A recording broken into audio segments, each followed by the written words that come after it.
Welcome to the Mind Vault. If you've ever wondered why you do what you do, this channel is for you. We unlock the psychology behind your patterns, habits, and thoughts.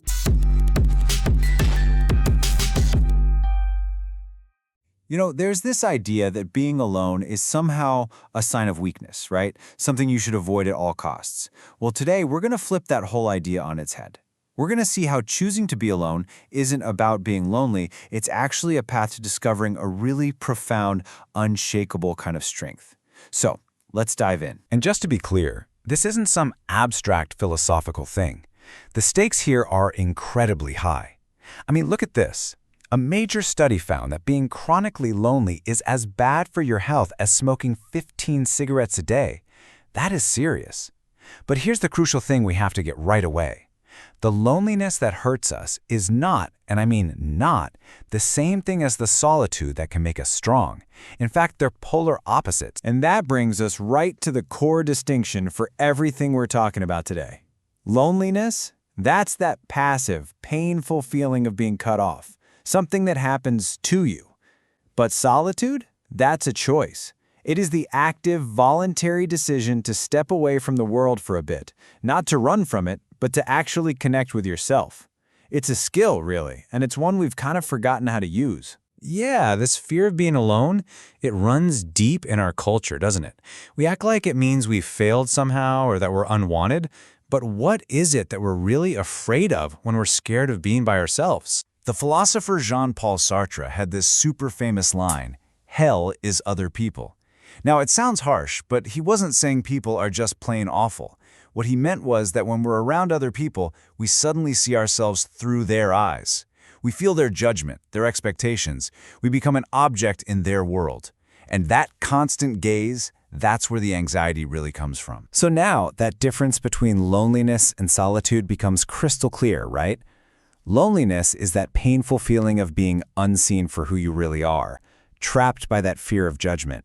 But solitude? Solitude is the complete opposite. It's a powerful, voluntary act. It's the difference between feeling abandoned and choosing to go on a really important personal journey. And that journey? Well, it starts with the first amazing gift of solitude, actual, genuine freedom. And I don't just mean political freedom. I mean a deep psychological freedom from the constant pressure cooker of the outside world. The philosopher Arthur Schopenhauer hit the nail on the head with this one. He basically said, you can't be truly free when you're with other people because you're always performing a little, aren't you? You're managing how you come across, compromising. It's only when you're alone that the performance can finally stop. And what are we really escaping from? Just think about it for a second. It's that need to laugh at a joke you didn't find funny. That pressure to nod along with an opinion you totally disagree with. It's that little voice in your head that edits your most spontaneous, interesting thoughts before they ever come out of your mouth. In solitude, all of that just falls away. You can finally just be yourself. Henry David Thoreau put it so beautifully when he was out at Walden Pond. He talked about this strange liberty. And that's not the liberty to just go wild and do whatever you want. No, it's the freedom to simply be, without having to explain yourself or justify your existence to anyone. It's the freedom of your own soul. Okay, but this freedom isn't the final destination. It's just the ticket to the next part of the journey. And this part is a lot more challenging, because it's about confronting the person you find when everyone else is gone, you. The philosopher Philip Koch called this attunement to self. It's what happens when you turn the volume of the world way, way down, and you can finally hear your own signal, your own inner voice. All your true thoughts, your secret desires, your buried emotions, they start to come to the surface because there's no one around to judge them. But here's the warning label. This process isn't always some peaceful, blissful meditation. A lot of the time, it's the exact opposite.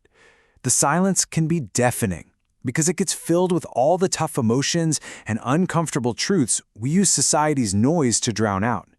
Anger, fear, jealousy, it all comes up for air. And this right here, this is the critical turning point. The writer Albert Camus totally got this. He said that learning to just sit with your own inner turmoil, to face your own suffering without running away, is like the final exam for your soul.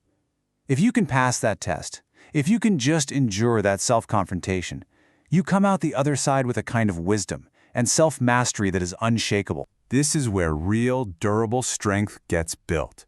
This whole intense process acts like a forge. It burns away all the fluff, all the weakness, and it hammers you into someone new, someone formidable. And maybe nobody in history shows this better than the great Russian novelist Fyodor Dostoevsky. I mean, his own life is one of the most powerful case studies you could ever find for how solitude can forge a person into someone unbreakable. So after this horrifying mock execution, Dostoevsky gets sent to a prison camp in Siberia for years. Physically, he's jammed in with other prisoners all the time. But inside his own mind, he said he experienced a terrible spiritual solitude. And in that inner silence, he put his entire life on trial. He judged himself without mercy, and from the ashes, he built a new plan for his future. He walked out of that prison a man reborn, ready for what he called a new struggle. And that's when he went on to write his greatest book. And that's the kind of power we're talking about. The philosopher Friedrich Nietzsche took Aristotle's old saying and gave it this brilliant twist. He said, the person who is forged in solitude isn't just a beast or a god. They have to be both. They have the primal, raw strength of a beast and the self-aware, transcendent wisdom of a god. That combination, that's what makes you unstoppable. But okay, that brings up a really important question. You go through all this, you build this incredible, hard-won strength. So what? What is it all for? Is the goal just to run away from the world and live on a mountaintop? Seriously, is the whole point of this to become a hermit, totally cut off from other people? The answer, and this might surprise you, is a definite no. Actually, it's for the exact opposite reason. The psychiatrist M. Scott Peck explained it perfectly. He said, the strongest relationships, the best kind of love, isn't built on two needy people clinging to each other. It's built by two whole, independent people who are perfectly fine on their own, but they choose to be together out of strength and genuine desire. And there it is. Solitude isn't an escape from life, it's the ultimate training ground for it. It helps you build this inner fortress that's so strong, you stop looking for validation from other people. You can finally engage with the world and with others on your own terms. Not because you're needy, but because you're strong. Which brings us to this one last powerful thought from the Stoic philosopher Epictetus. After you've taken this journey into solitude, you realize something fundamental. You don't need an audience to prove you exist. You don't need anyone else's approval to know your own value. You become your own witness. And that is the source of real, lasting power. If this opened your eyes, imagine what else is hiding in your mind. Don't forget to subscribe for weekly episodes that decode your brain, one pattern at a time. And if something clicked today, share it with someone who needs to hear it. Until next time, stay curious.